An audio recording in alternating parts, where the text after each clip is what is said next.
Chapter 28. What Was Never Filed.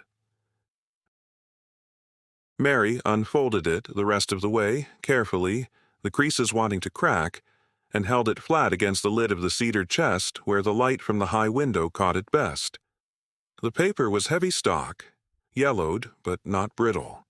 The handwriting small and precise in a way that suggested somebody trained to write clearly rather than somebody writing for pleasure. Nancy watched Mary's hands work the folds loose and found herself holding her own breath without meaning to, the stillness of a woman who has learned, over 30 years, to recognize the exact moment before a call turns into something that matters. The room had gone quiet in a way that had nothing to do with the dog asleep at their feet or the boxes still waiting to be sorted. It was the quiet of 4 people all understanding at the same moment that whatever was on that page was going to change the shape of the story they thought they were telling. Right of way and common landing agreement. Mary read aloud, slowly. Drawn this 14th day of March, 1947, between Josiah Sawyer, owner in fee simple of the shore parcel known as the Cove Landing, and the undersigned fishermen of the Cove, their heirs and assigns, in perpetuity. She glanced up at Cindy over the top of the page. In perpetuity. That's legal language for forever. I know what perpetuity means, Cindy said, her voice gone very quiet. Keep reading. Mary's eyes moved over the page a moment before she read on, something working in her face that had nothing to do with the words themselves. I've seen a document laid out just like this before, she said slowly. Not this one, obviously, but this exact shape of it. The fee simple language up front, the list of names running down the left margin instead of clustered at the bottom. My grandfather kept one folded into the family Bible his whole life, a right-of-way for the old log drive channel that ran past our place in Skohegan. Inland deeds from that era all read this way, like whoever was writing them down had learned the form from the same one traveling notary going farm to farm. She looked up, her face gone somewhere private for a moment. I hadn't thought about that Bible in 20 years, and here it is again, 400 miles from home. Small world, Cindy said gently. Small state, Mary corrected. Dressed up to look bigger than it is. She smoothed the page flat again with the side of her hand and went back to reading. The document was not long, a single page, front and back, in the careful hand of someone who was probably the closest thing the Cove had to a lawyer in 1947. It laid out, in plain language, dressed up just enough to sound official, a simple agreement. The Sawyer family, as owners of the shore parcel where the boats launched and landed, granted to all persons following the trade of lobstering from this cove, the permanent, shared, right to use the landing for the purpose of launching, hauling, and selling their catch. The right ran with the land, not with the owner, meaning it survived any future sale of the property itself. Whoever bought the parcel bought it with the fisherman's access already attached, whether they liked it or not. That's an easement, Nancy said, leaning in over Mary's shoulder, her dispatcher's instinct for the precise word surfacing. A permanent easement. It doesn't matter who owns the land. The access belongs to the fishermen. If it's valid, Mary said. It was never filed. Look, there's no registry stamp, no recording number. It's just a local agreement, signed and witnessed, sitting in a box for 80 years. It wouldn't need to be filed to be enforceable, Nancy said. Not necessarily. An unrecorded easement can still hold up if there's evidence of continuous use and the parties all understood what they were agreeing to. She caught the look Mary was giving her. I spent 30 years listening to property disputes over a phone line. You pick things up. Read the signatures, Cindy said. Mary turned the page over. At the bottom, below a line that read, Witnessed and agreed this day, 6 signatures ran in a column, each in a different hand, each with the careful deliberation of a man signing something he meant to last. Josiah Sawyer, Mary read. Amos Greenleaf. She paused. That would be Junior's grandfather, Cindy said. Go on. Harold Pelletier. Mary looked up. Pelletier. Garrett's people, Cindy said, and her face had gone the color of a woman watching something she'd always suspected take on the shape of proof. His grandfather, most likely. Same generation as the rest of them. They were all in it together once. Keep going. William Eloi Ho. Mary glanced at Cindy. My husband's grandfather, Cindy said very quietly. Ezra Coombs. And... Mary stopped.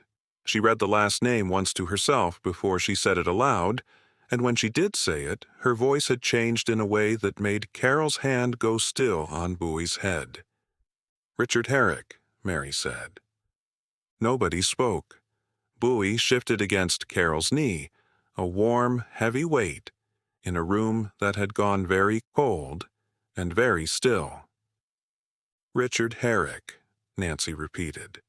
Dickie's grandfather, Cindy said. Same name. They did that in the old families. Firstborn son got the grandfather's name every other generation. Richard, then whatever the father was, then Richard again. She was staring at the document as though it might change its mind if she looked away. Dickie's own grandfather signed that paper, stood right there in 1947, and put his name to a thing that said every fisherman in this cove had the right to land his boat and sell his catch without asking permission from anyone, ever, for as long as there were fishermen in a cove to fish from. Carol, still holding the small silver spoon from earlier in the box, turned it slowly between her fingers as she listened, and when she spoke, her voice had gone quiet and careful, the tone she used for things she'd worked out a beat before she said them aloud. That's why he never sold, she said. Dickie.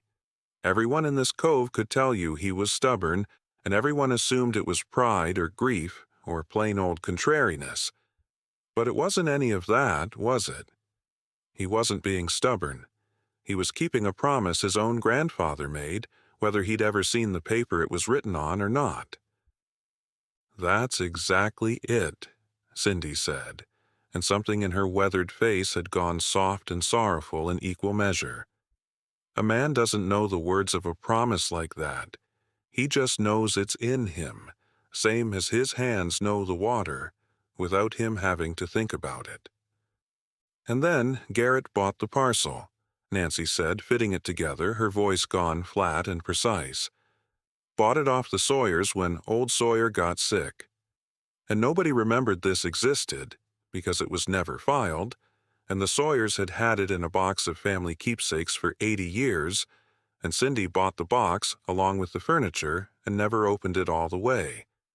And Garrett told every fisherman in this cove that they had to sell through his pound or find somewhere else to land, Cindy finished, because he owned the shore, because there was no other option, because that's what owning the land meant. Her jaw was tight, except it didn't. It never did. Because 6 men stood in a room in 1947 and made sure it never would, and one of them was a Herrick, and one of them was a Greenleaf, and one of them, she almost laughed, a sound with no humor in it at all, was a Pelletier. Garrett's own grandfather signed the paper that says his grandson's whole operation is built on a right he never actually had. Carol had been listening without moving, her hand still resting on the dog's broad head, and when she spoke, her voice was very steady. Dickie knew, she said, or suspected. That's why he wouldn't sell. That's why he kept standing up in co-op meetings and saying what nobody else would say. He wasn't just being stubborn. He was a man whose own grandfather had signed a paper guaranteeing that this cove belonged to its fishermen, and he knew it in his bones even if he'd never seen the document itself. And Garrett couldn't afford for anyone to start looking for it. Nancy said. Because if it surfaced, if anybody found it and took it to a lawyer, his whole position falls apart. He doesn't own the landing rights. He never did. Every fisherman he squeezed into selling through him at his price had another option the whole time, and the proof of it was sitting in a box in an antiques shop 12 minutes up the road. 6 years, Cindy said, and her voice cracked just slightly on the number. TVA had this in my back room for 6 years, right there under a drop cloth, with a dog sleeping on it. Mary set the document down very gently on the tissue paper beside baby Ruth's silver spoon, and for a moment all four of them looked at it lying there, a single yellowed page among bronzed baby shoes and a worn rosary and quilts stitched by hands that had been still for decades. And Nancy thought, not for the first time, that the things people hid in plain sight were almost never the things they meant to hide. They were just the things nobody had thought to look at carefully enough until someone did. She thought, too, of every call she'd ever taken where the missing piece had been sitting in plain sight the whole time, a door left unlocked, a name misspelled on a form, a detail too small for anyone to have thought worth mentioning until it turned out to be the only thing that mattered. 30 years of learning that the truth rarely announced itself. It just waited, patient as a folded page in the bottom of a cedar chest, for somebody willing to keep looking after everyone else had decided there was nothing left to find. This needs to go to Cole, Nancy said. Today. It needs to go to a lawyer first, Mary said. A real one, to find out if it's enforceable after 80 years unrecorded. It needs to go to Junior, Cindy said with sudden, fierce clarity, the color coming back into her face all at once. Before it goes to anyone else, that man's grandfather signed this paper right alongside Dickie's. He has a right to know what his family helped build, and what Garrett's been pretending doesn't exist. Carol, still kneeling on the floor of the back room with one hand on Buoy's warm head and the other resting on the small, heavy, permanently stiffened shape of a baby shoe that had outlasted the child who wore it by 137 years, said nothing at all. But the look on her face, quiet, fierce, certain, said what the rest of them were still working their way around to. That some things, once you found them, you didn't get to put back in the box. Chapter 29. Sifting the Ledger. If we're going to keep pulling threads, Cindy said, the morning after the right-of-way document had been carefully photographed, folded back into its tissue, and locked in her shop safe for want of anywhere better, there's one more place worth looking, and it won't cost us anything but shoe leather. County Registry keeps everything public. Deeds, liens, mortgages. Anybody can walk in and ask. You think there's something on Garrett, Mary said. I think a man who bought a working pound outright in cash, the year everyone said he'd come home broke from wherever he'd been all those years, is a man worth a closer look, Cindy said. Money doesn't just appear. It comes from somewhere, and it usually owes somebody something.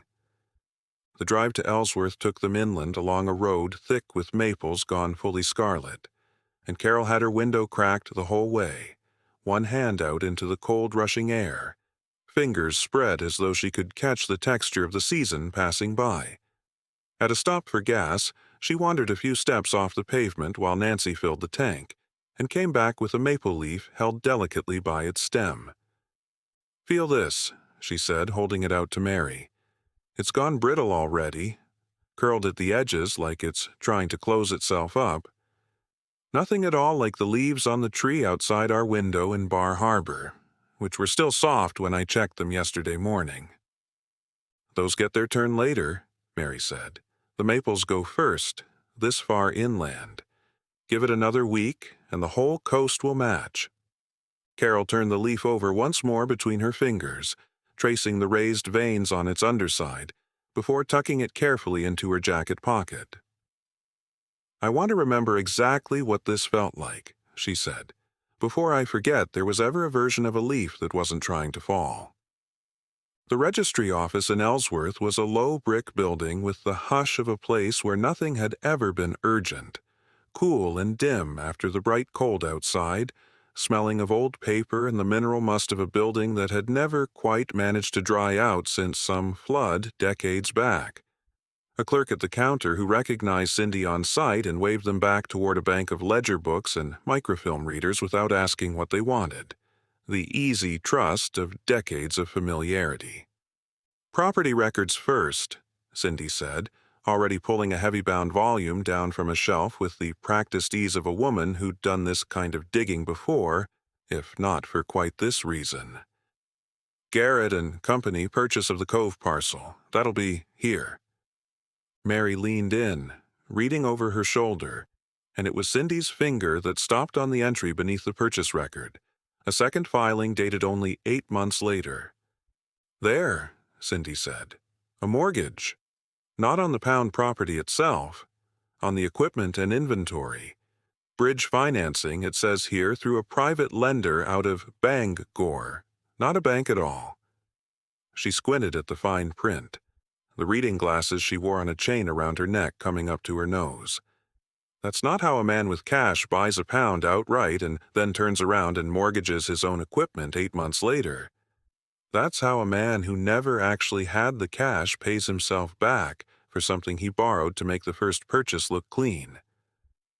"How much?" Nancy asked. Cindy ran her finger down the column of figures and her eyebrows went up. "More than the pound itself was worth, near as I can tell. And look here. Balloon payment. Whole remaining balance due on November 1st. Not spread out the ordinary way. That's an ugly kind of loan. The kind a desperate man signs because it's the only one anybody would still give him." Mary had her notebook out, copying figures, her pen moving fast, the ink smudging slightly under the heel of her hand in her hurry. "November 1st, she repeated. "That's—" Nancy sat with the number a moment, feeling it settle into place beside everything else they'd already gathered. The same old instinct she'd trusted for 30 years, quietly assembling a timeline out of scattered facts. A deadline changed everything about a man's calculations. She knew that from 1,000 calls where a due date, a court appearance, a landlord's notice had been the exact thing that tipped somebody from merely desperate into genuinely dangerous. People did things 3 weeks before a deadline that they would never have considered 3 months before it. 2.5 weeks from now, Nancy said quietly. They sat with that a moment, the low hum of the fluorescent lights overhead, the clerk somewhere behind them stamping something with unhurried rhythm, the whole room holding the stillness of a place built for facts rather than feelings, which made the facts sitting in front of them feel, if anything, heavier for the plainness of the room it occupied. A man who's about to lose everything in 2.5 weeks, unless he can show enough volume and enough control of this Cove's whole supply to convince that lender to extend him, Nancy said slowly, working it through out loud the way she'd once worked through a caller's fragmented account into a timeline that made sense, her eyes fixed on some middle distance past the ledger book, is a man who cannot afford to have Dickie Herrick standing in the middle of the co-op refusing to sell, and cannot afford to have Junior Greenleaf standing right beside him doing the same. 2 men, 2 pillars. Knock them both out in the same stretch and the whole co-op wobbles, and a wobbling co-op is exactly the kind of thing that makes every other boat owner in this cove start thinking maybe Garrett's price isn't so bad after all. Not compared to the alternative of nothing. "That's a motive," Mary said. "That's a real one." "It's a motive for pressure," Nancy said, careful even now, even with the shape of it sitting right there in front of her. "It's not proof of anything else. A man in financial trouble isn't automatically a man who'd have somebody killed. But it's the first thing we've found that explains why now. Why this fall? Why this urgently? Why a man who'd been merely unpleasant about buyouts for 2 years suddenly needed something to break. Fast, before the 1st of November. Cindy closed the ledger book slowly, her face troubled in a way Nancy hadn't seen on her before. Not even at the wharf, not even over the buoys. The lines around her mouth gone deep and unhappy. "I've known men go quiet desperate before," she said. Not loud about it, not obvious. Just calculating, underneath, in a way that doesn't show on the surface until it's too late to have stopped it. She looked at the closed book like it might still have more to say if she waited long enough. "I don't like how well that fits." "Neither do I," Nancy said, and copied the loan figures into her own small notebook, the numbers sitting there in her careful hand, looking, she thought, entirely too tidy for what they might actually mean. Mary closed her own notebook and sat with it a moment in her lap, running her thumb along the spiral binding. "It's strange," she said, "how much of a person you can see in numbers, once you know what to look for. I've kept a household ledger 30 years. You can always tell when somebody's frightened because the frightened entries look different from the ordinary ones. Smaller writing, numbers pressed harder into the page. I'd know that particular kind of desperate handwriting anywhere, and I think I just saw it, sitting in a public registry, 40 years too late to help the man who made it." They walked back out into the cold afternoon light in a silence none of them quite wanted to break, and it was Carol, her hand finding the maple leaf still folded in her pocket, who spoke first. "I keep thinking about this leaf," she said. "How it looked green and soft right up until it didn't, and there wasn't a single day you could point to and say, 'There, that's when it changed.' It just changed, gradually, until one morning it was brittle, and nobody could say exactly when." She turned it over once more in her fingers. "I think that's what happened to Garrett, too. Nobody can point to the day he stopped being a man under pressure and started being something else. It just happened, quietly, the way the leaves do, until it was too late for anyone to notice the color changing." Chapter 30. What the Water Wouldn't Give Back. 5 days, and the headache had finally let go of her. Nancy noticed it the way you notice a sound has stopped, not the quiet itself, but the shape it left. She'd woken that morning and reached, out of habit, for the dull place behind her right eye, and it wasn't there.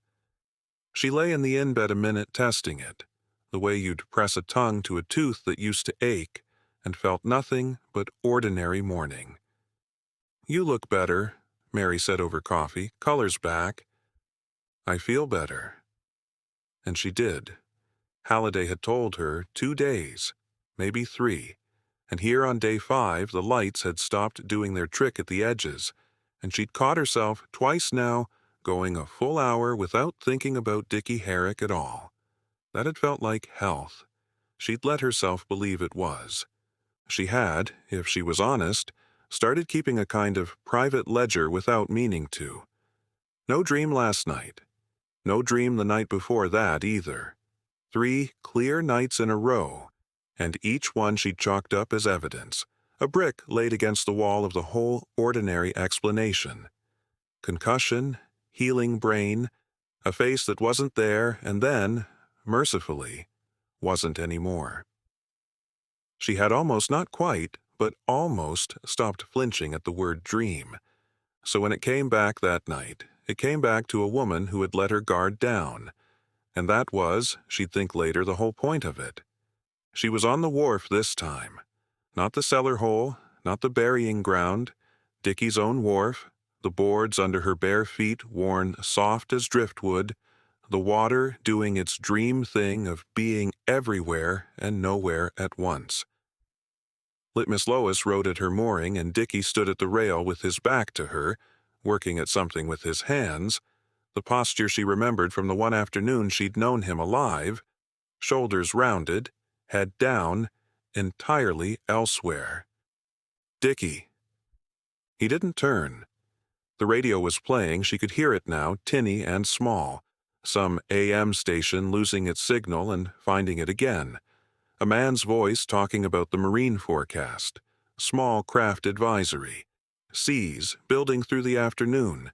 And the ear defenders sat heavy and orange over his ears. And she understood, the way you understand things in dreams, that he could not hear her at all. "Dickie," she said again, louder, and stepped onto the boat. He straightened at the movement, not the sound, and turned, and his face was different. Not frightened, the way it had been in the cellar hole. Something had settled in him. He looked at her the way a man looks at someone he's been expecting. "I found Lois," he said. Nancy felt the dream tilt under her, the way the deck of the boat was tilting gently, on water that wasn't there. "Up at the house," Dickie said. "Not the burying ground. The house." She was in the kitchen, if you can believe it, same as always, and she looked up at me and she wasn't surprised at all. She said, "Well, there you are," like I'd only been down to the wharf a little longer than usual. He worked the wire in his hands, an old habit his fingers hadn't given up. I asked her how long. She wouldn't say. Lois never did like giving bad news straight. "Dickie?" Nancy's own voice came out strange to her, thin, the way his had gone thin in the cellar hole. "How long has it been?" "Well, now."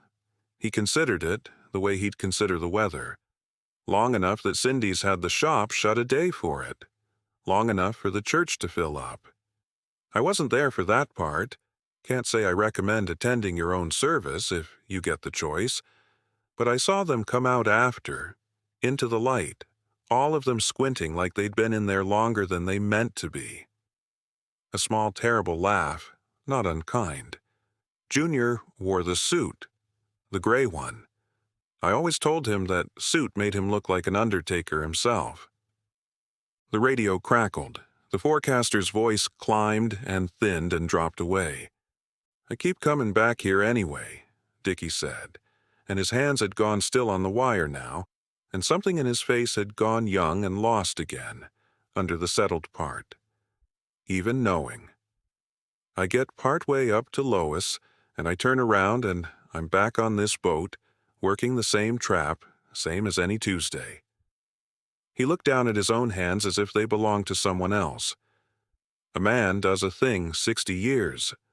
I suppose it doesn't let him go easy, even after. What happened out here?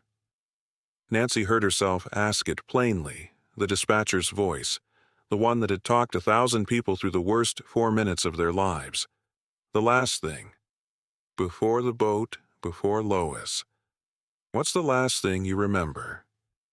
He turned his face toward the stern, toward the low-worn rail where his hip had found its groove over 40 years of hauling, and for a moment she thought he wouldn't answer at all. "Cold," he said. "Working late, wire in my hands, just like now. Ear defenders on, radio going, same as it's going now, you can hear it." And it was, tinny, insistent, a voice she couldn't quite make into words. "I had my back to the—" His jaw worked. His eyes, when they came back to her, had that frightened animal look again, the one from the cellar hole, the fear of a man whose hands wouldn't take hold. "Somebody was there," he said, and it came out of him like something torn loose. "I never turned around, I never saw. But somebody was there, Nancy, right at my back, and then—" His hand went to the rail. Not resting on it, this time. Bracing, the way you'd brace against a shove you could feel coming, but not stop. The impact, when it came, wasn't in the dream at all. It was in Nancy's own body. A jolt through her chest and up into her jaw, sudden and physical as a car braking hard, her whole frame flinching in the dark of the in-bedroom half a second before she was fully awake to feel herself flinch. She sat up gasping, one hand pressed flat against her sternum as if she could hold something in, her heart going too fast, her jaw actually aching, from a clench she had no memory of choosing. The room was dark and ordinary, and hers. Mary's breathing even across the room, the window a paler square of dark. 4 a.m., near enough, by the red of the light. The brain settling, she told herself, reaching for it out of pure habit, the way you reach for a railing you've used 100 times. Symptoms. He said you'd get symptoms. But her jaw ached, and her heart was still going, and the doctor had never once, not in any of his careful words, said anything about a body remembering an impact it had never taken. That wasn't a face that wasn't there. That was a blow, landing in her own bones, 4 days after the man who'd taken it was already 3 days in the ground. She sat very still in the dark and let the old explanation try to hold her up, and felt it, for the first time, simply fail to. She didn't tell them that morning. She told herself she would, and then Mary was up and cheerful about the inn's popovers, and Carol was working out by feel which of the 2 jackets on the back of the chair was hers, and the ordinary machinery of the day took hold, and Nancy led it. It was 2 days more before it came out, and it came out sideways, the way the true things always seemed to in that family of theirs, not delivered, just arrived at. They were in Cindy's shop, the 3 of them, Mary running a thumb along a shelf of chipped blue and white crockery, and Carol standing very still with her hand resting on an old ship's clock, feeling the tick of it through her palm, when Cindy said, not looking up from the register, "You've had that look 3 days now, Nancy. The one that says you're carrying something you haven't set down." It wasn't an accusation. It was just Cindy, who noticed things the way Carol noticed things, through a different sense than most people used. Nancy opened her mouth to say, "It's nothing," the way she'd said it in the diner, and found instead that the sentence that came out was the true one.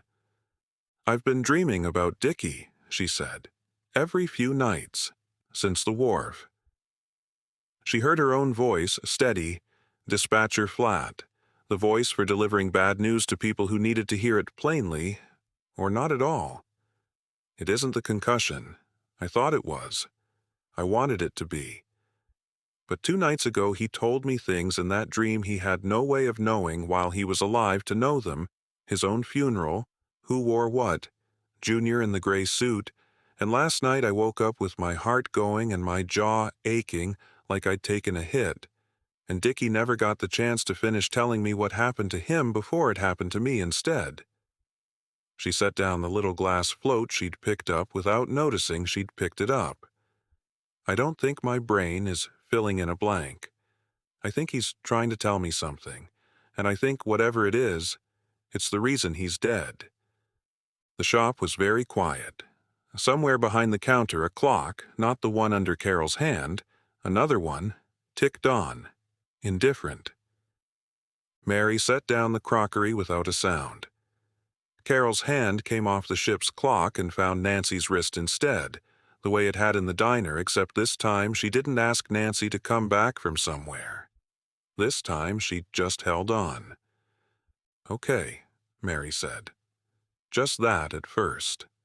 Then, "Okay, tell us the whole thing. From the cellar hole on. Don't leave anything out for our sake.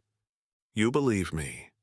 You've never once in 30 years called something a hunch that wasn't," Mary said.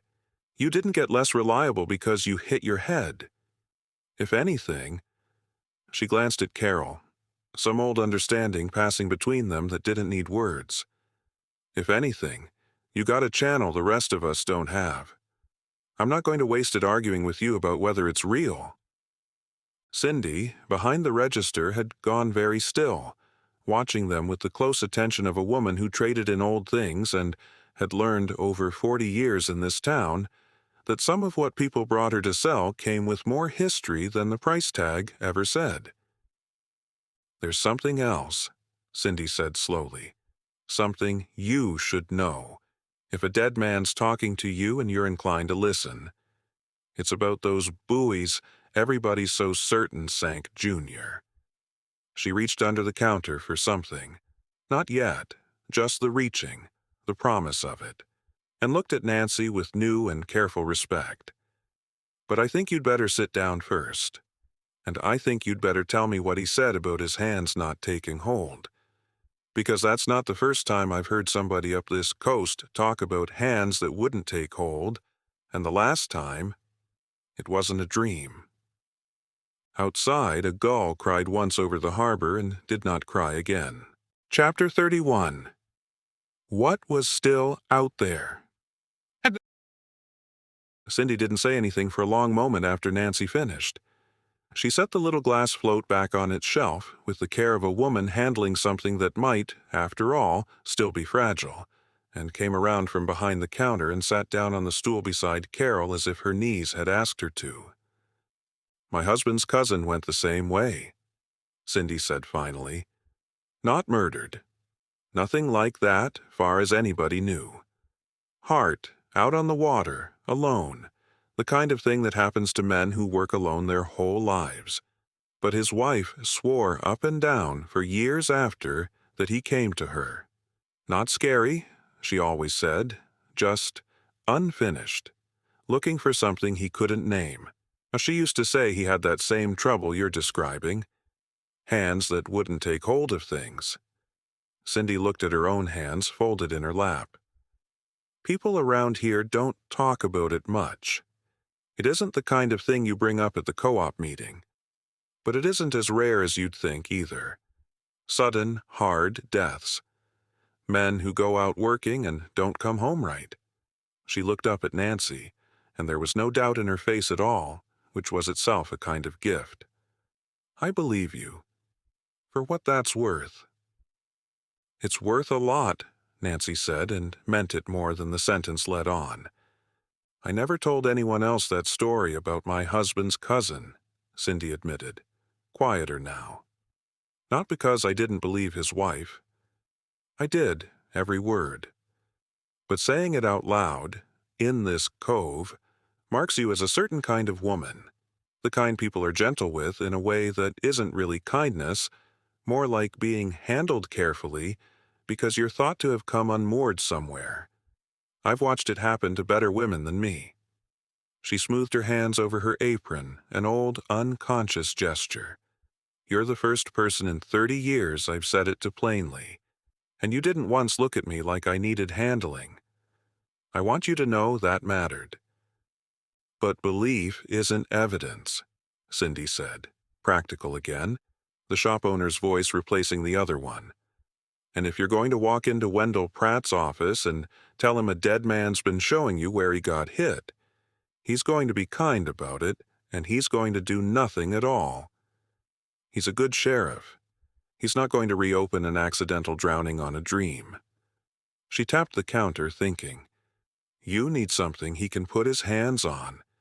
Something that doesn't need anybody to believe in ghosts to matter." Mary, who had been quiet through all of it, looked up. "The buoys," she said. "We already worked out the buoys couldn't be Dickie's. Fresh paint, October. Nobody paints in October." "That's a good piece of reasoning," Cindy said. "But it's still reasoning.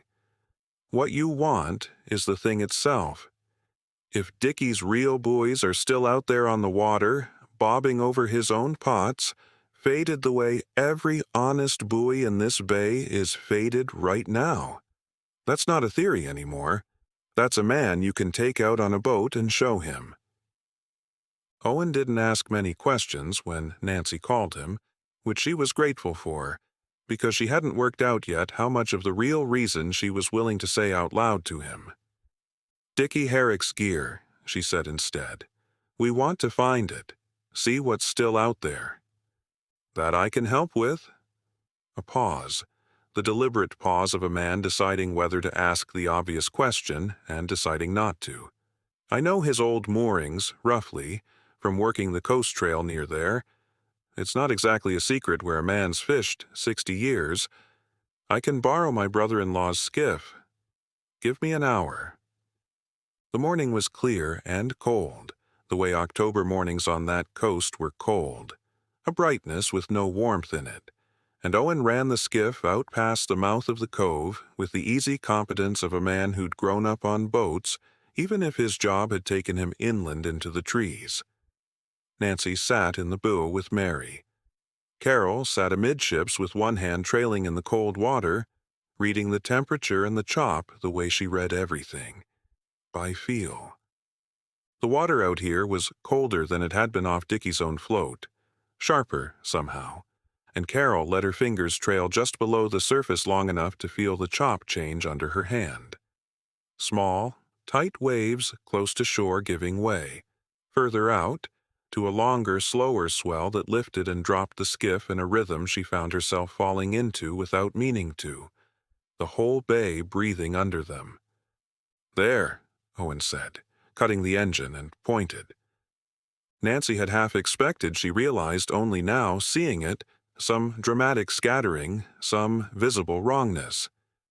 Instead, there was just an ordinary line of buoys riding the low swell, red and yellow, ordinary as any other working man's gear in that bay, except that when Owen brought the skiff alongside the first one and hauled it half out of the water to look, the paint told its own quiet story. Sun-bleached, salt-scoured, the red gone the rust-orange of a full season's weather, the yellow gone the color of an old bruise. Faded exactly the way Cindy had said an honest October buoy ought to be faded. "How many's Dickie usually run?"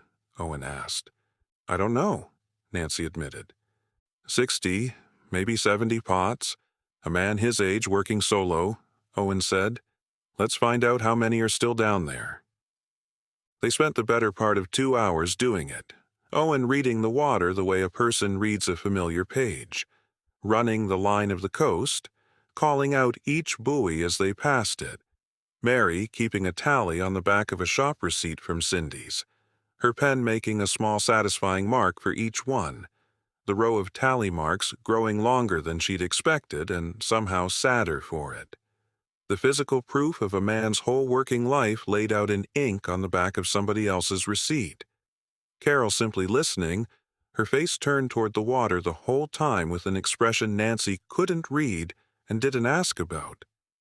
63 buoys in the end, all faded, all riding quiet over pots nobody had hauled in going on 2 weeks, since before anyone in the village had known Dickie was gone at all. Not one of them anywhere near Junior's dock. Not one of them fresh. 63, Mary said when they'd finished, looking at the tally like it was a hand of cards. "And how many did the sheriff's office find on Junior's dock?" "I don't know that either," Nancy said. "But I'd guess it wasn't 63. A few. Enough to look bad. Not enough to be a whole man's living." Owen throttled the engine down low and let the skiff drift a moment, looking at her with the frank, unhurried attention he seemed to bring to everything. "You want to tell me what this is really about?" "Not yet," Nancy said. "Soon. I promise." And something in her own voice surprised her, steadier than she'd expected, and something else under the steadiness, something that had been missing since the diner, since the days that wouldn't line up. It took her a moment to recognize it as relief. Cindy made the call herself. "Wendell will see you," she said, hanging up the shop's ancient wall phone. "This afternoon. And I told him it was worth his time, which I don't say lightly, so don't you three make a liar out of me." Sheriff Wendell Pratt's office was 2 rooms over the hardware store, reached by an outside stair and smelled of coffee and cedar and old paper.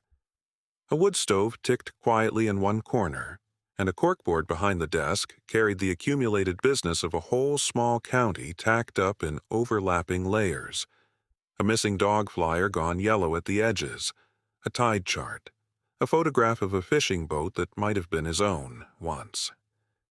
He was younger than Nancy had pictured from the name, 50 maybe, weathered the way everyone on that coast seemed weathered, with the unhurried courtesy of a man who had learned that most trouble in a small place moved slowly enough to be met calmly.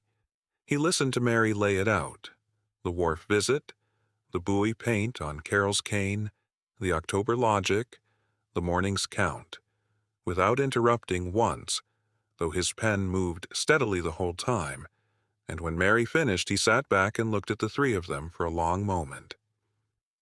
"That's a fair piece of thinking," he said at last. "I won't pretend I love hearing it, because Junior Greenleaf's known to me 30 years, and I'd rather be wrong about him being guilty of anything worse than bad manners with strangers. But you're not wrong that nobody's accounted for where those buoys on his dock actually came from, and I don't like that I didn't ask harder myself." He rubbed a hand over his jaw. "I'm going to want Re-na-tu Cole in on this. State handles anything that isn't clean and simple, and this has stopped being simple." He reached for the phone. "Detective Cole's sharp, and she won't take my word for any of it secondhand. She'll want to hear it from you directly, and she'll ask harder questions than I did. Are you three prepared for that?" "Yes," Nancy said before Mary or Carol could answer for her, and the word came out with more certainty than she'd managed about anything in a week. Pratt looked at her a beat longer than the question required, the look of a man whose job had taught him to notice when someone answered too fast and too sure, and then he nodded and dialed. "Detective Cole," he said when the line picked up. "Wendell Pratt, out at the Cove. I think you'd better come out here. I think somebody's been lying to us about a dead man's lobster pots, and I think these three ladies just proved it." Chapter 32. The Quiet Part of the Island. Owen called it the quiet part, which turned out to mean a trail off the main loop road that didn't appear on the tourist maps, a narrow footpath winding down through spruce and granite to a cove so small and so sheltered that the water inside it lay flat, even when the open bay beyond was working itself into whitecaps. "I don't bring many people here," he said, leading her down the last stretch of trail as the light went gold and then rose over the water. "Mostly just came here myself, evenings, when the season's been long enough that I needed somewhere without a single other person in it." "And now you're bringing a person into it," Nancy said. "I noticed that too, about halfway down the trail." He looked faintly embarrassed by his own admission. In a way, she found she liked considerably more than she'd expected to. "Didn't stop me." They sat on a flat granite ledge above the tide line, the rock still holding the day's warmth beneath them, and for a while neither of them said much of anything, watching the light change over water gone the color of hammered pewter, then rose gold, then a deep, settling blue. "Can I ask you something?" Owen said eventually. "And you can tell me it's none of my business." "You can ask. You've got this way of watching a room. I noticed it the very first day, at Thunderhole, before I even knew your name. You catalog things. People, mostly. Where they're standing, what their hands are doing." He wasn't looking at her when he said it, his eyes on the water instead, giving her room not to answer if she didn't want to. "I've spent enough time around search and rescue folks to recognize the look. I just wondered where it came from." Nancy was quiet a long moment, turning a piece of granite over in her fingers, cool and rough-edged. 30 years as a 911 dispatcher," she said finally. "You learn to listen to a voice and hear the whole shape of what's actually happening underneath it. Not just what somebody's telling you. You learn to read a silence on the other end of a line and know, in about half a second, whether it means somebody's catching their breath or somebody's stopped breathing." She turned the stone once more. "You don't get to turn that off just because you've retired. It just keeps running, whether there's an emergency or not. I've spent 2 years now cataloging rooms that don't need cataloging because some part of me never quite believed I was allowed to stop." "That sounds exhausting." "It is. It also, most days, felt like the only thing I was actually good at." She looked out at the darkening water, her voice gone quieter. 30 years of being the calm voice at the other end of the worst night of somebody's life. You get very good at holding steady for other people. You get considerably worse at knowing what to do with yourself once nobody needs you to."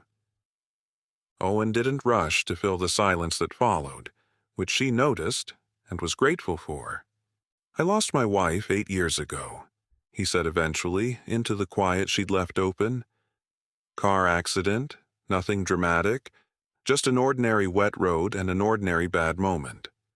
I tell people that so they don't have to wonder about it and be too careful around the subject." He picked up his own stone, turned it the way she'd turned hers. "I moved out here about a year after. Told myself it was for the job. Some of it probably was. But mostly, I think I wanted a place large enough and quiet enough that I could stop cataloging my own rooms for a while, too." "I'm sorry," Nancy said, and meant it fully.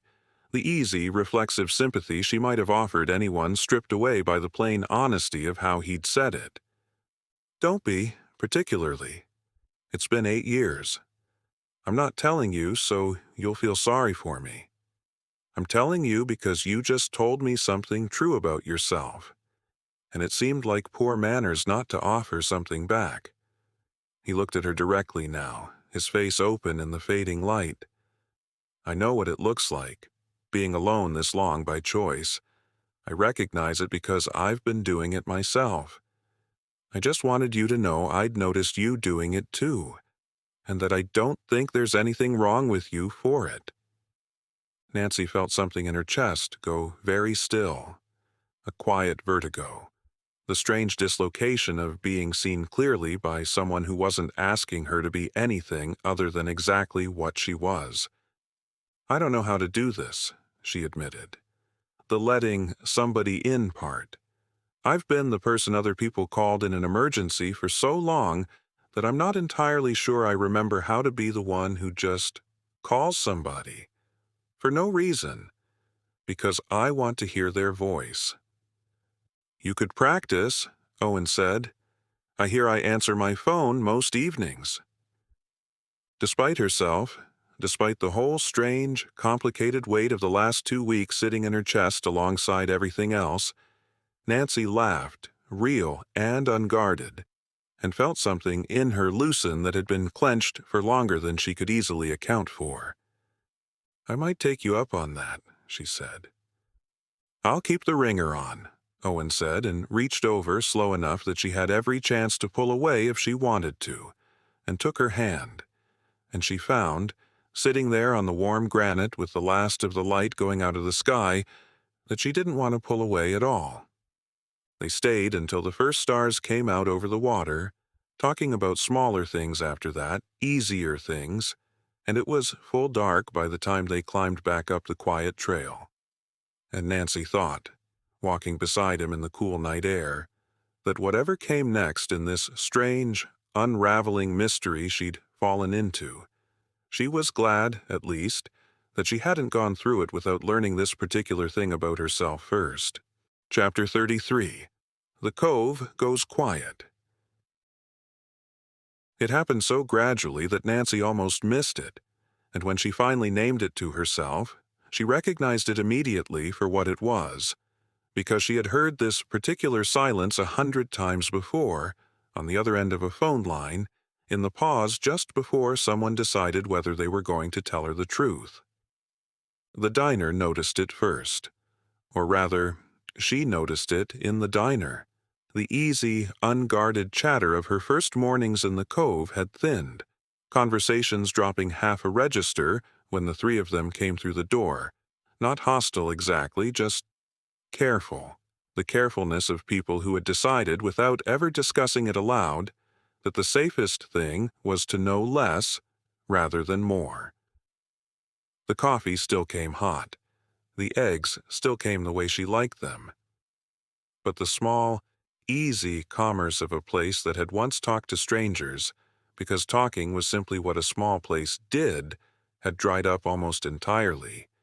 And Nancy found she missed it more than she'd expected to, the loss of it a small persistent ache underneath the larger worry. "Morning," Donna said, setting down their coffee, and there was nothing wrong with her voice at all, and everything wrong with how little else came after it. No mention of the weather, no question about their plans for the day. Just the coffee, and a smile that didn't quite reach anywhere past her mouth, and a retreat back toward the kitchen a beat faster than usual. At the co-op dock, a fisherman who'd cheerfully answered every question Nancy had put to him 2 weeks earlier now found urgent business with his lines the moment she came within 20 feet. His back turned with the studied casualness of a man who had rehearsed the posture, his shoulders set in a way that told her, more clearly than any words could have, exactly how much thought had gone into the avoidance. He used to wave, Mary said, watching him go. He still would, Nancy said, if nobody was watching him do it. Even the post office had changed toward her, and that stung worse than the diner somehow because the postmaster had spent their first week greeting Nancy by name every morning, chatty about the weather, curious about Florida, and now simply slid her stamps across the counter with a tight, professional nod and found something urgent to file the moment the transaction finished.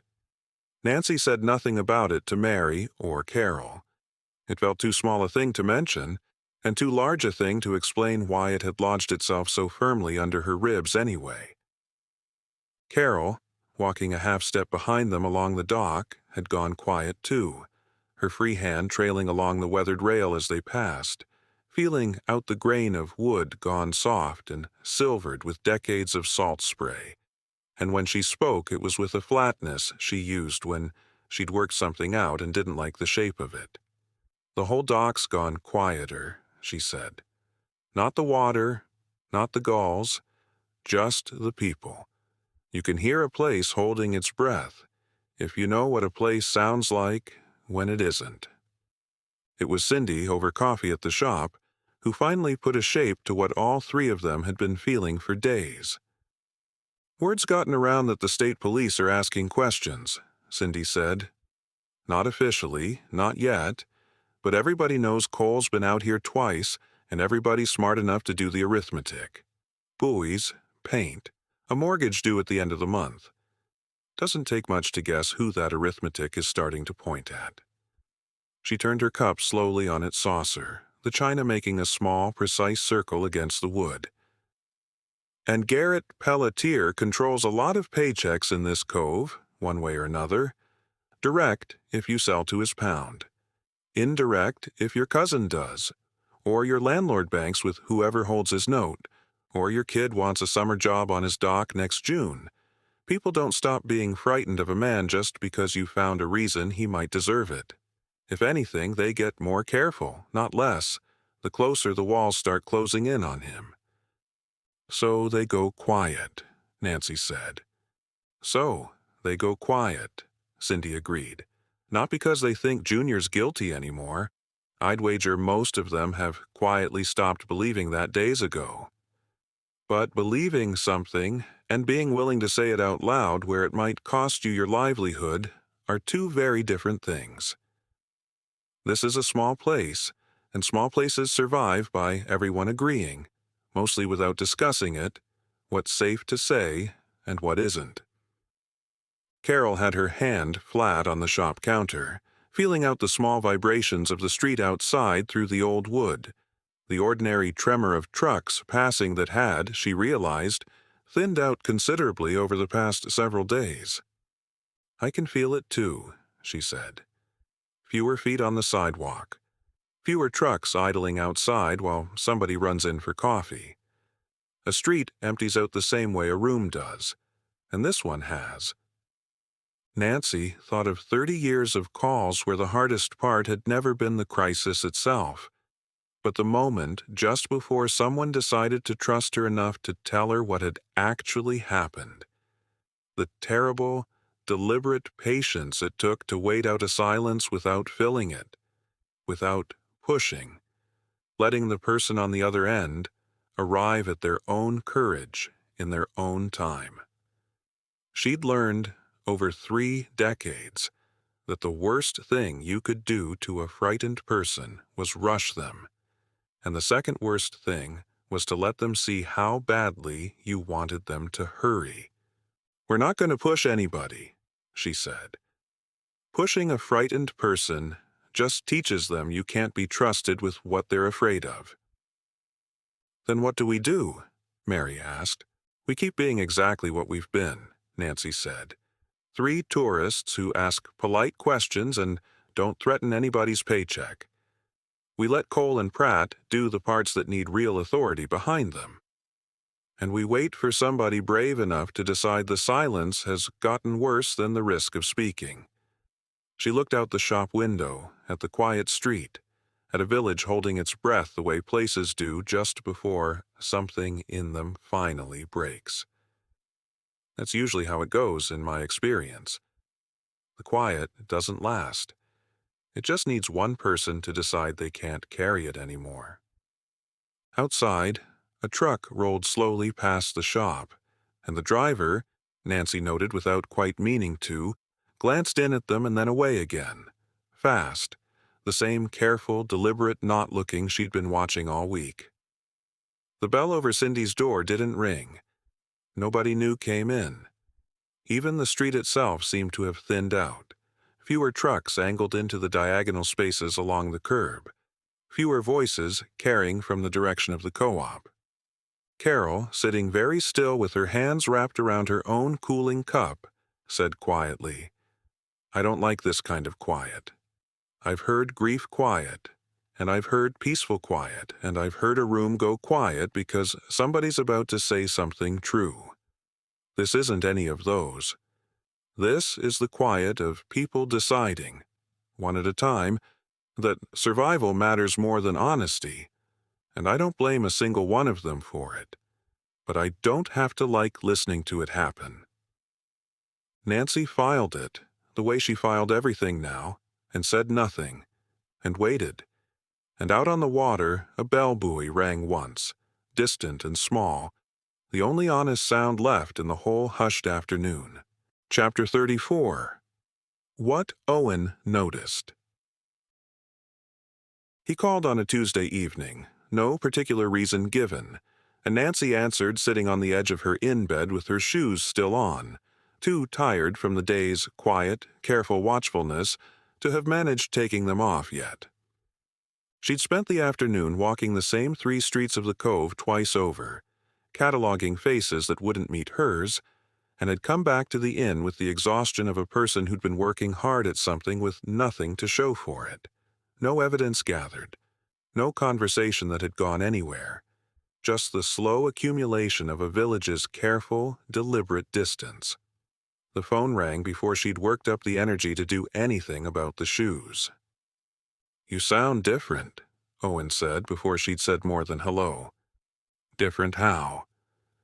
"Flatter, like you're saving your voice for something." A pause, unhurried, the kind he never seemed to mind letting sit. "You don't have to tell me what it is. I just wanted you to know I noticed." Nancy looked at her own reflection in the dark window glass, the inn-room behind her small and orderly and entirely unable to explain, even to itself, how much had changed in the 2 weeks since she'd first walked into it. "It's been a strange stretch," she said, which was true, and which was also the whole of what she was prepared to say. "I figured as much. Whole village has gone quiet on you from what I hear." He said it lightly, but there was a real question underneath it, the kind he never quite pushed all the way to the surface. "You hear things. I hear things.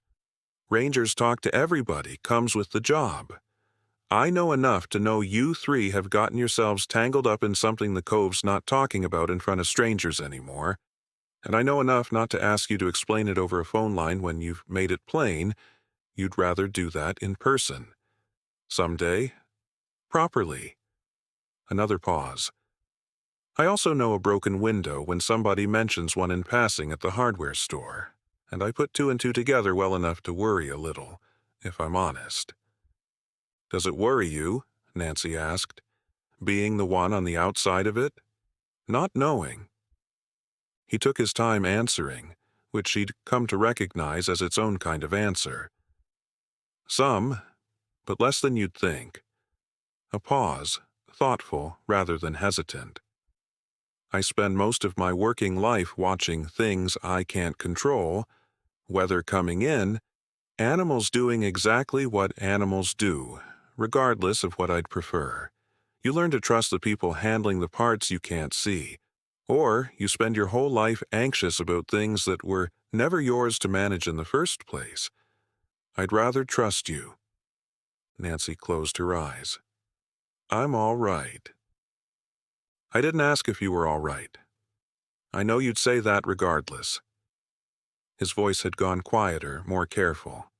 I asked because I wanted you to hear somebody say it out loud. If you need something, a ride, a place to think that isn't wherever you're sleeping, somebody to sit with you and not ask a single question, I'm 20 minutes away and I don't have anywhere better to be. She sat with that a moment, the offer settling into her chest in a way she hadn't expected, warm and a little vertiginous, the strangeness of being offered help by someone who wasn't asking anything in return for it. That's a generous offer for a woman you've known 2 weeks, she said, because it felt safer than saying anything closer to what she actually felt. I've made worse offers to people I've known longer, Owen said, and meant them less. Nancy found herself smiling at the window glass, alone in the room, in a way that felt entirely disproportionate to a sentence about moose habitat and tide charts belonging to a man who cataloged them for a living. I might take you up on the ride before this is over, she admitted. Not tonight. But soon, maybe. I'll keep the tank full, Owen said, and she could hear, even through the phone, the plain ease of a man who meant exactly that, and nothing more complicated than it. Can I tell you one true thing? Nancy said, surprising herself with it, even if it isn't the whole story yet. I'd like that. A good man is dead, and everybody in this village who loved him is too frightened right now to say so out loud, and I don't know how to fix that except to keep being patient and keep being careful, and some days patience feels like the hardest thing I've ever been asked to do. She said it plainly, no dressing on it, and felt lighter the moment it was out of her. Owen was quiet a moment. That's not nothing, he said finally. That's a fair amount of the truth, actually, even without the parts you're not ready to give me yet. Thank you for it. They talked another few minutes about nothing in particular, moose sightings and a stubborn family of raccoons raiding the visitor center's dumpster, and Nancy let herself, for the length of that small, ordinary conversation, set down the careful weight she'd been carrying all week without quite noticing how heavy it had gotten. Get some sleep, Owen said near the end. Whatever it is, it'll still be there tomorrow, and you'll be sharper for having rested. That's very sensible ranger advice. I've got a whole stock of it. Comes free with the tide charts. She hung up smiling and sat a moment longer on the edge of the bed before she finally bent to untie her shoes and thought, not for the first time, that there was a real kindness in being worried about by someone who had no obligation to be, someone who asked for nothing back except the chance to keep asking. It was, she decided, exactly the kind of thing worth being careful with. Chapter 35. What Buoy Wouldn't Take. The sound of breaking glass reached them before the phone call did. Cindy's voice, when Nancy picked up, had none of its usual dry steadiness. Somebody's put my front window in, she said too fast, the words nearly running together. I'm all right.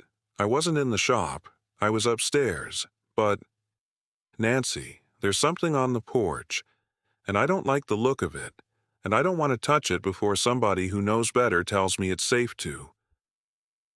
They were there in 11 minutes, Nancy driving faster than the posted limit for the first time all trip, her knuckles gone pale on the wheel, and found Cindy standing in her own yard in a bathrobe and boots, arms wrapped around herself against the cold, staring at her shop's front window. A ragged, fist-sized hole punched clean through the old glass, shards glittering on the sill and the floor beyond it, catching what little moonlight made it through the clouds. There, Cindy said, pointing, not moving closer. "By the porch step. I didn't want him near it. I got him inside before he could get to it, but I don't think he would have anyway, and I don't understand why." Cindy's hands were shaking, Nancy saw, badly enough that she'd tucked them under her own arms to still them, and her voice, for all its speed, had the thinness of a woman working hard to keep herself from crying in front of strangers she'd only known 3 weeks. "I've run that shop 22 years, she said, "never once, not a broken window, not so much as a shoplifted teaspoon. And now this, in one night, and I keep thinking, what if I'd been downstairs?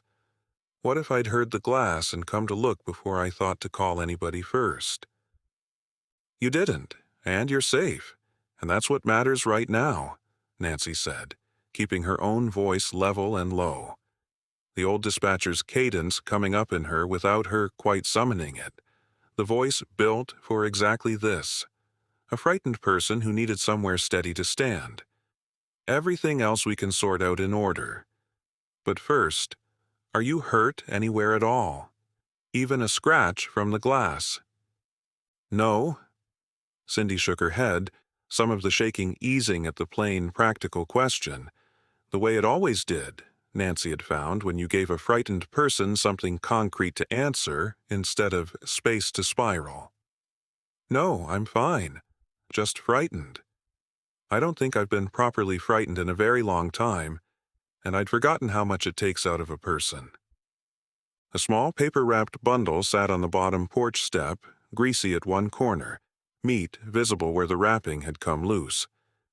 Buoy stood at the screen door behind them, pressed against the glass, ears flat, a low continuous rumble coming from somewhere deep in his chest that Nancy had never heard from him before. Not the easy, contented sound he made when Carol found the spot behind his ear, but something older and warier, the sound of an animal who had smelled something wrong and intended to say so for as long as it took someone to listen. His whole 140 pounds seemed drawn tight, every muscle along his broad back standing out under the dense black coat. "He wouldn't touch it," Cindy said. "I watched him. He got to the bottom step, put his nose right down to it, and backed clean away like it had bitten him first. Wouldn't go near it again after that, no matter how I coaxed." Carol had already crossed to the door, her cane sweeping ahead of her across the porch boards with quick, sure taps, and Buoy turned from the window to press his head hard against her legs the moment she crouched, his whole body trembling with the tension of an animal who had done exactly the right thing, and still felt the fear of it in his bones. "Good boy," Carol murmured, both hands finding his head, his shoulders, running over him with the same slow, careful attention she gave everything that mattered.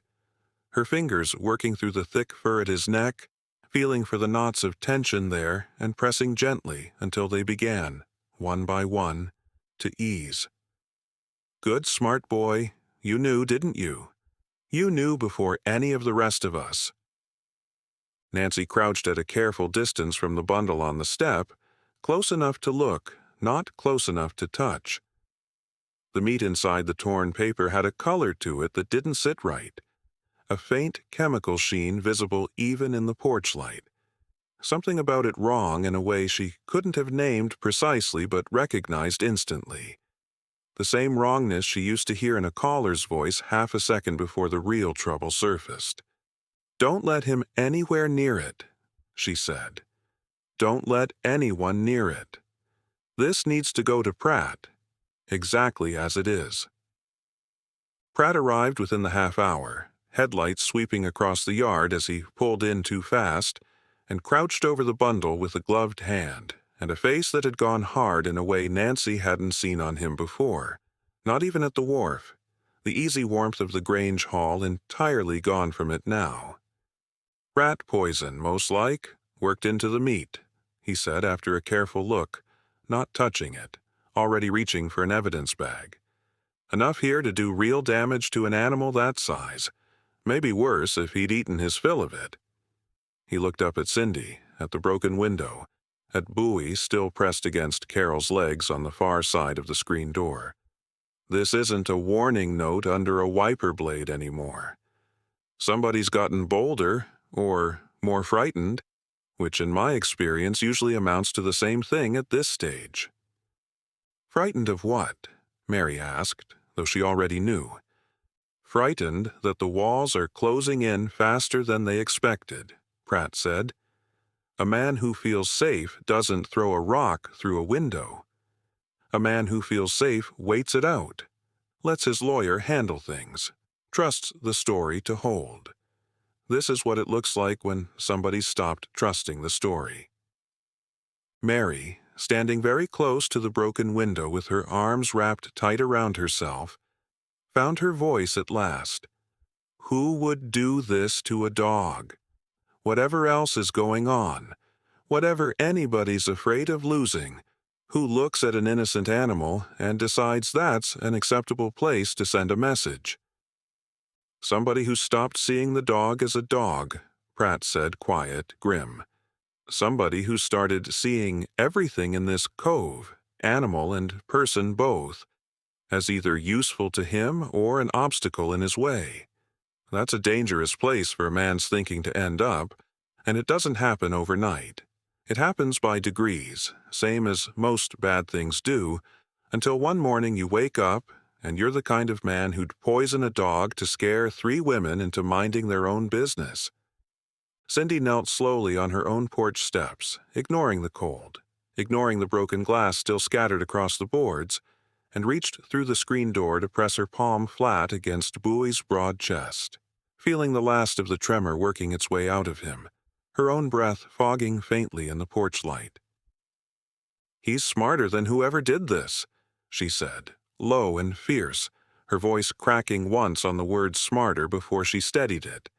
Whoever left that thought a hungry dog would eat anything put in front of him.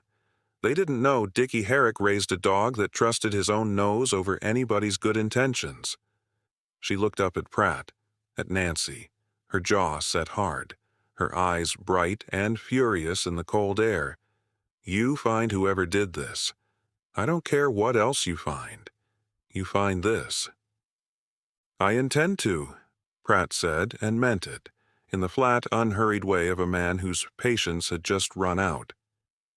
Carol, still crouched beside Buoy with both hands buried in the thick fur at his neck, said nothing for a long moment, feeling the last of the tremor finally leave his body under her palms. When she did speak, her voice had gone very quiet, very certain. He knew before any of us, she said. Before the glass even broke, probably. Whatever that animal's nose told him, it told him plainly enough to refuse it outright. And I think that ought to count for something in whatever gets written down about tonight. Carol, still crouched with both arms now wrapped fully around the dog's broad neck, turned her face toward the sound of Pratt's voice. There's a difference, she said quietly, between a man who's desperate and a man who's cruel. I'd been willing, until tonight, to think Garrett Pelletier might only be the first. This, she tightened her arm slightly around Buoy, who leaned his whole weight into her. This is the second kind of man showing his hand, whoever actually threw it. And I don't think that's an accident, or a coincidence, or a random piece of village meanness. I think somebody wanted us to understand exactly how far they were willing to go. Nobody argued with her. Out past the broken window, the shop's dark interior held its ordinary shapes. The ironstone, the clock cases, the whole quiet inventory of other people's histories, undisturbed, untouched, exactly as it had been left, which somehow made the violence of the window itself feel more deliberate rather than less, a message aimed with precision rather than fury. Buoy, sensing something had shifted, pushed his head once more into Carol's hands, and let out a long breath that sounded more than anything like relief, and beneath her palm, Nancy could just make out, in the light spilling from the open door, the faint, clean tracks of his noseprint in the frost gathering along the porch step.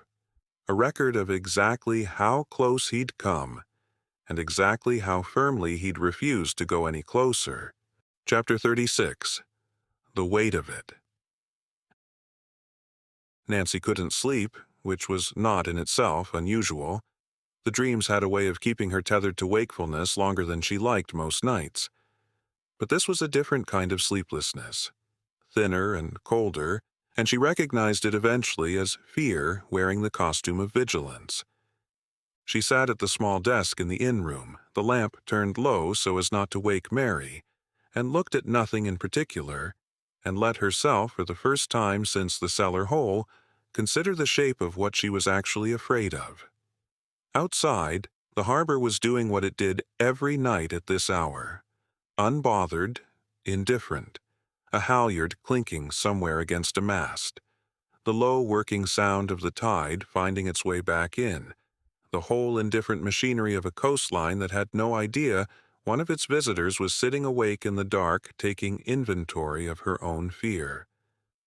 A broken window, poisoned meat, a note under a wiper blade, each one small, each one deniable, each one the kind of thing a careful lawyer could argue meant nothing at all, and each one together forming an unmistakable pattern that Nancy, of all people, should have recognized sooner. The pattern of a person testing how much fear it would take before 3 tourists packed their bags and went home to Florida, leaving a dead man's memory to whatever shape the village found easiest to live with. It's working, she admitted to herself, in the brutal honesty of 3 in the morning. Some part of it is working. She thought of Cindy's shattered window, of Buoy trembling against the screen door, of Junior, still not entirely cleared, still carrying the shape of suspicion even as the evidence turned against someone else, of Mary and Carol, who had come to Maine for popovers and foliage and had instead spent 2 weeks being quietly, carefully threatened by degrees, and had never once asked her to stop. She thought, too, of the woman she'd been before any of this, the version of herself who had boarded a plane in Florida, certain that this trip was going to be popovers and lighthouses and nothing more complicated than choosing which lobster roll to order twice in 1 week. That woman felt very far away now, someone she could remember clearly but no longer quite recognized. And Nancy found herself wondering, in the unsparing honesty that always arrived somewhere around 3 in the morning, whether she even wanted that woman back, or whether some part of her had been waiting her whole retirement for exactly this. A reason to matter again, a problem only she was built to solve. The thought frightened her more than the note under the wiper blade ever had.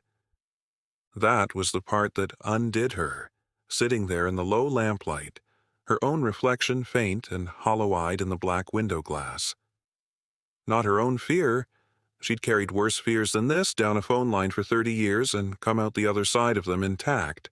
It was the fear on behalf of the 2 women asleep in the room with her who had not signed up for this, who deserved a vacation instead of a threat, and who had followed her into it anyway without one word of complaint. She thought of Carol's hands finding the elephant's flank at Perry's nut house, entirely happy, entirely trusting that the world she'd stepped into was a safe one. She thought of Mary's flutter of homecoming joy on the flight up before any of this had a name. She heard the bed creak behind her and didn't turn. And a moment later Mary's hand came to rest lightly on her shoulder, warm through the thin cotton of her nightshirt. "You're doing the thing," Mary said softly, "where you sit very still and think very loudly. I didn't mean to wake you. You didn't. I wasn't sleeping either." Mary pulled the room's one spare chair close and sat, wrapping her cardigan tighter around herself, her hair coming loose from its braid in soft gray-blonde wisps around her face, looking older in the low light than she did in daylight, and younger too, somehow, the vulnerability of a person caught without their daytime armor on. "Tell me." So Nancy told her. Not the case, not the evidence, but the fear underneath it. The things she'd been too proud or too practiced to say out loud until 3 in the morning made honesty cheaper than pride. "I keep thinking I should send you both home," she said. "Book you a flight tomorrow, finish this alone, and not have on my conscience whatever happens if this keeps escalating." Mary was quiet a moment, her face gone still and serious, and when she spoke there was nothing soft in it at all. No comfort, just plain, unshakable fact. "You listen to me," she said. "I have known you 30 years. I watched you talk a man off a bridge over a telephone line when you were 26 years old and had no business being that calm. I'm not going to let you carry this alone now just because somebody threw a rock through a window to frighten us." She took Nancy's hand, held it firm, her grip surprisingly strong for a woman with such soft hands. "Dickie Herrick fed us a lobster nobody else would ever see, because he wanted us to have something rare before it was gone. He deserves better than 3 frightened women running home before the story's finished. And so does Junior. And so, frankly, do you. I'm not the one in danger. You are exactly the one in danger," Mary said. "And you know it, and you've decided it's acceptable as long as it's only you. I don't accept that math. Carol doesn't either, and you know she'd say so herself if she weren't asleep down the hall dreaming about lobster shells." Despite everything, Nancy felt something in her chest loosen, just slightly at that. A small, unwilling smile tugging at one corner of her mouth in the dark. "We're not going home," Mary said, with the flat, unshakable finality of a woman who had raised a son and buried worse fears than this one and come out the other side still standing. "We're going to see this through, together, the way we've done everything for 30 years. And in the morning, you're going to eat a proper breakfast and stop trying to be brave alone at 3 in the morning where nobody can see you do it, because that's the part I actually can't forgive you for." Nancy laughed, unsteadily, and found there were tears in it too. The two things arriving together the way they sometimes did when a person had been holding both back for longer than was good for them.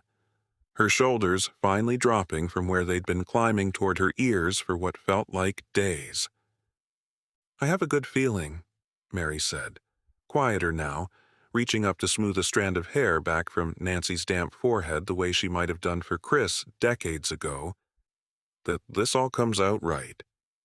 I don't know why. I just do. You say that about everything." "And I haven't been wrong yet," Mary said, and squeezed her hand once more, and stayed there in the spare chair until Nancy's breathing finally evened out into something like sleep. The lamp burning low between them, the harbor outside going on with its quiet, indifferent work, until the first gray light came up over the water and turned the black window glass by slow degrees back into something you could see clean through. Carol was already awake when Nancy finally emerged for breakfast, sitting at the small table by the window with her hands wrapped around a cup of tea gone cold, and she turned her face unerringly toward the sound of Nancy's footsteps the moment they crossed the threshold. "I heard the two of you talking last night," Carol said without preamble. "Walls in this place are thinner than the owner likes to pretend. I didn't come because Mary had it handled, and because I suspected you'd have found it harder to say the hard part out loud with 2 of us listening instead of 1. I'm sorry we woke you." "You didn't wake me.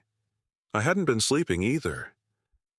Carol's face, turned toward her, had none of its usual serenity, something rawer underneath it that Nancy had rarely seen there. "I want you to hear this from me directly, since you already heard it from Mary secondhand. I'm not frightened enough to want to go home. I'm frightened exactly enough to want to see this through properly, so that whatever happens next happens because we finished the thing, not because we got scared and left it half done." She reached across the table, unerring, and found Nancy's hand. "You don't get to decide alone that we're too fragile for this. We're not made of the same glass as your worry, Nancy. We never have been.